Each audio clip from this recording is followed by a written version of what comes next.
দেশের যে পরিস্থিতি, ভালো থাকুক বাংলাদেশ বলে মন্তব্য করেছেন সাবেক সংসদ সদস্য ব্যারিস্টার সাইদুল হক সুমন। একটা হচ্ছে মরে গেলে আমার এলাকার মানুষের কি হবে। তিনি কখনো জনতার বন্ধু, আবার কখনো অনিয়ম দুর্নীতির বিরুদ্ধে সোচ্চার কণ্ঠ। কারাগারে 1 মাসে 4 আওয়ামী লীগ নেতার মৃত্যু হয়েছে। জানায় কারাগারে হঠাৎ 2:30টায় মৃত্যু হয় তার। মৃত্যুর আপনারা সবাই জানেন ওনাকে কিভাবে কেমন করে কোনো চিকিৎসার সুযোগ না দিলে দিলে শেষ করে দেওয়া হচ্ছিল। শেখ হাসিনাই ভালো ছিল, এটা আমার আজকে থেকে ব্যক্তিগত মত। আমি আপনাকে তর্জমা করে বুঝিয়ে দিচ্ছি। এমনটা হওয়ার কথা ছিল না। যেটা হয়েছে সেটা আসলেই ন্যাক্কারজনক। এই ঘটনার সাক্ষী হয়ে থাকবে বাংলাদেশ। এমন বিরল ঘটনা এর আগে বাংলাদেশে কখনো ঘটেছে কিনা সেটি নিয়ে মানুষের মাঝে এখন নানান রকমের প্রশ্ন সৃষ্টি হয়েছে। ব্যারিস্টার সাইদুল হক সুমন আদালতে দাঁড়িয়ে যে কথাটি বললেন সেটি শোনার পরে সাধারণ মানুষের মনে এখন একটাই প্রশ্ন, তাহলে এই সরকার কি করছে? দর্শক, ব্যারিস্টার সাইদুল হক সুমনের সাথে যা ঘটেছে এবং বর্তমান সময়ে যা কিছু ঘটছে এটি খুবই ন্যাক্কারজনক।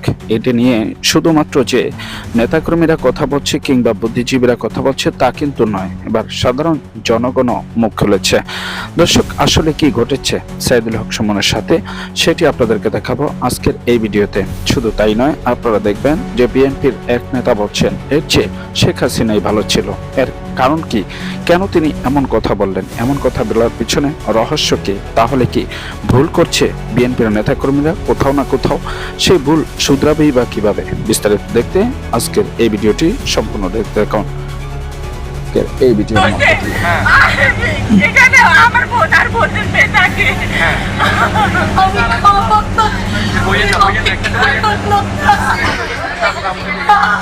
ঠিক নাই, গণমিছিলে ও লাস্ট উপস্থিত হয়েছে, কিন্তু এরপরে কালকে দিন আমি আরও খবর নিতে পারি নাই।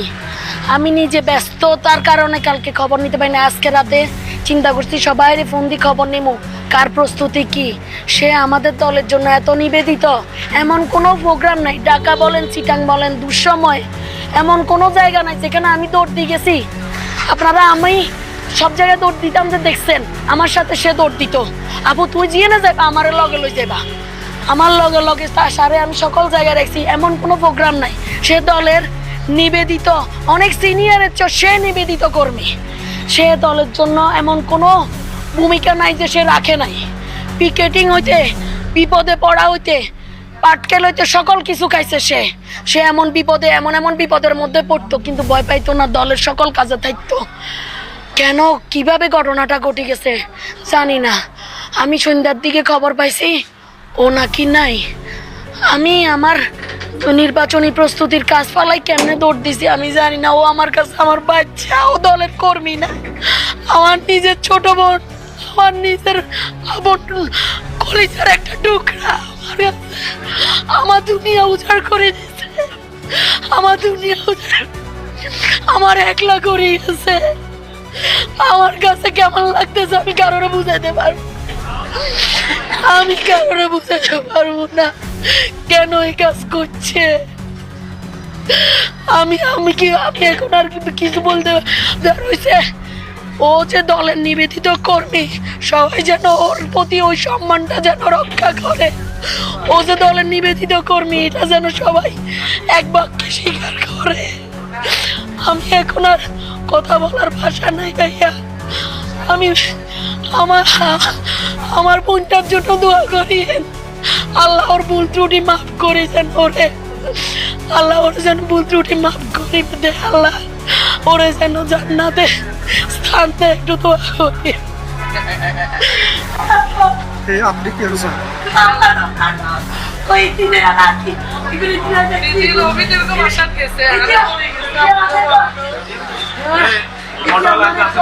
বগুড়ায় কারাগারে 1 মাসে 4 আওয়ামী লীগ নেতার মৃত্যু হয়েছে। এসব মৃত্যুর জন্য কারা কর্তৃপক্ষের অব্যবস্থাপনাকে দায়ী করছেন স্থানীয়রা। অনাকাঙ্ক্ষিত মৃত্যুর ঘটনায় তদন্ত কমিটি গঠন করা হয়েছে জানিয়ে কারা কর্তৃপক্ষ বলছে কারাগারের পরিবেশ আগের থেকে অনেক ভালো। বগুড়া প্রতিনিধি মাহবুবা পারভিনের রিপোর্ট জানাচ্ছেন কিরণ মোস্তফা। 11 নভেম্বর থেকে 9 ডিসেম্বর 1 মাসের ব্যবধানে বগুড়া কারাগারে মারা গেছেন 4 আওয়ামী লীগ নেতা। 3 মামলায় আটক জেলা আওয়ামী লীগের সাংগঠনিক সম্পাদক শাহাদাত আলম ঝুনু 26 নভেম্বর কারাগারে অসুস্থ হলে শহীদ জিয়াউর রহমান মেডিকেল কলেজে ভর্তি করে কর্তৃপক্ষ। অবস্থার অবনতি হলে পুলিশ হেফাজতে ঢাকায় নেওয়ার পথে তার মৃত্যু হয়।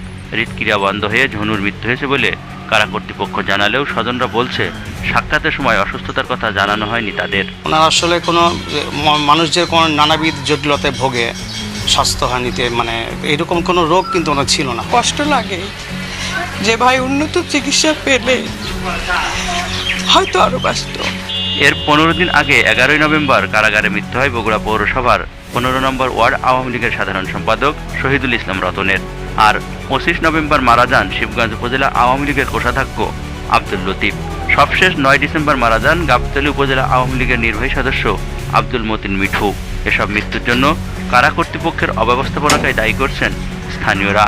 কারাগারে ধারণের নিচে কারাবন্দীকে রাখা হয়েছে এবং তাদের সুচিকিৎসা যথাযথ হচ্ছে না। তবে কারা কর্তৃপক্ষ বলছে কারাগারের পরিবেশ আগের চেয়ে অনেক ভালো।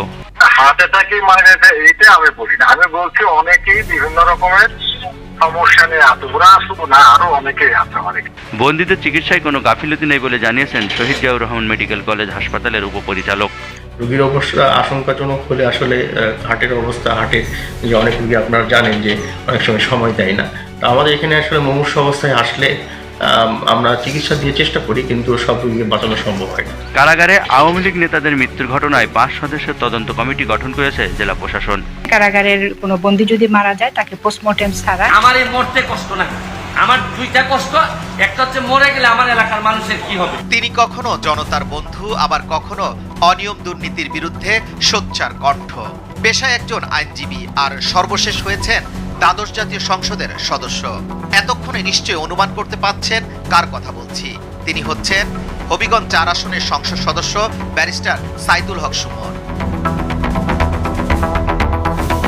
এ পর্যন্ত সবই ঠিকঠাক ছিল, এরপরের গল্পটা একেবারে ভিন্ন রকম। দুর্নীতির বিরুদ্ধে অবস্থান নেয়ার কারণে তাকে হত্যার পরিকল্পনা করছেন বলে জানিয়েছেন ব্যারিস্টার সাইদুল হক সুমন। তিনি বলেন, অজ্ঞাতনামা একটি শক্তিশালী মহল তাকে হত্যার জন্য মাঠে নেমেছে, আর এমন তথ্য পাওয়ার পর থানায় জিডি করেন তিনি। এ বিষয়ে আজ সুপ্রিম কোর্ট প্রাঙ্গণে সাইদুল হক সুমন বলেন, আমি থানায় জিডি করার আগেই আইন শৃঙ্খলা রক্ষাকারী বাহিনীর উচিত ছিল যারা হুমকি দিয়েছে তাদের খুঁজে বের করে আইনের আওতায় নিয়ে আসা, কারণ তাদের থেকে আমি হুমকির তথ্য পেয়েছি। রাষ্ট্রযন্ত্র আমাকে বাঁচিয়ে রাখতে চায় কিনা সেই প্রশ্ন এখন দেখা দিয়েছে। এরা খবর নেয় না বলেই মতিউর রায় তো টাকার মালিক হয়। জায়গা মতো নিজের লোক সেট করলে অনেক টাকার বাণিজ্য হবে। এইসব অভিযোগ এদের বিরুদ্ধে। সাংবাদিকদের কাছে তিনি আরো বলেন, আমার জীবনে নিরাপদ। দর্শক, এতক্ষণ পর্যন্ত আপনারা যে ভিডিওটি দেখলেন, দেখার পরে আপনাদের মতামত কিংবা মন্তব্য কি সেটি অবশ্যই জানাবেন কমেন্টস বক্সে। আর এরকম নিত্য নতুন ভিডিও পেতে চ্যানেলটিকে সাবস্ক্রাইব করে পাশে রাখা বেল বাটনটি অন করে দেবেন, তাহলে প্রত্যেক মুহূর্তের আপডেট নিউজগুলো পৌঁছে যাবে আপনাদের কাছে। আজকের মতো এখানে বিদায় নিচ্ছি, দেখা হবে অন্য কোনো ভিডিওতে। ততক্ষণ পর্যন্ত সকলে ভালো থাকুন, সকলের সুস্বাস্থ্য দীর্ঘায়ু কামনা করে এখানে বিদায় নিচ্ছি। আল্লাহ হাফেজ।